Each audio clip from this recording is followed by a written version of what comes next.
10টা ভ্যান দিছে, 10টা ফ্যামিলির দায়িত্ব উনি নিয়ে নিছে। ছোটখাটো ব্যবসা করে খাবো এরকম কোনো পুঁজি আমার ছিল না ভাই। আমার এই ভ্যানটা পেয়ে অনেক খুশি আমি। আমাদের মতো অসহায় মানুষের জন্য অনেক বড় সাপোর্ট এটা আমাদের জন্য।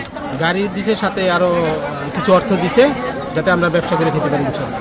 আমার ব্যবসা করতে সমস্যা হচ্ছিল, এই জন্য সে ভ্যান দিচ্ছে। ভাই আমি অনেক খুশি ভাই, কারণ আমার যে একটা ছোটখাটো ব্যবসা করে খাবো এরকম কোনো পুঁজি আমার ছিল না ভাই। আমার এই ভ্যানটা পেয়ে অনেক খুশি আমি, আলহামদুলিল্লাহ। জি, চালান দিছে, আমাদের ব্যবসা করার জন্য চালান পুঁজি দিছে।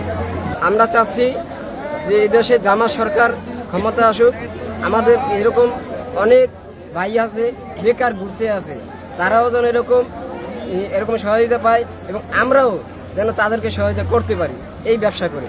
আলহামদুলিল্লাহ আমরা অনেক উপকৃত। আমাদের মতো অসহায় মানুষের জন্য অনেক বড় সাপোর্ট এটা আমাদের জন্য।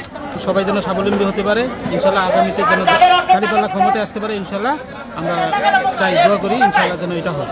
গাড়ি দিছে, সাথে আরো কিছু অর্থ দিছে যাতে আমরা ব্যবসা করে খেতে পারি ইনশাল্লাহ। ইনশাল্লাহ আমরা তো মনে করি যে ওনারা যে উদ্যোগতা নিচ্ছে তার জন্য খুবই ভালো, কারণ হচ্ছে 10টা ভ্যান দিছে, 10টা ফ্যামিলির দায়িত্ব উনি নিয়ে নিছে, তাই না? তো আমরা আশা করি যে এইভাবে যদি সমাজ আগায় আসে তাহলে এই দরিদ্রতা অনেক অংশেই কমে যাবে। অবশ্যই আমরা চাই জামাত আসুক, এই দেশে ভালো কাজ করুক।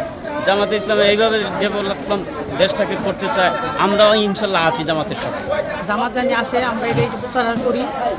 নগদ টাকা দিছে কিছু, আর মাল কিনতে, আর ভ্যান দিছে একটা করে। লুঙ্গি বেচবো, তা বেচে আর কিছু আছে তাদের সহযোগিতা করবো, তারা সাফল্য হইতে পারে।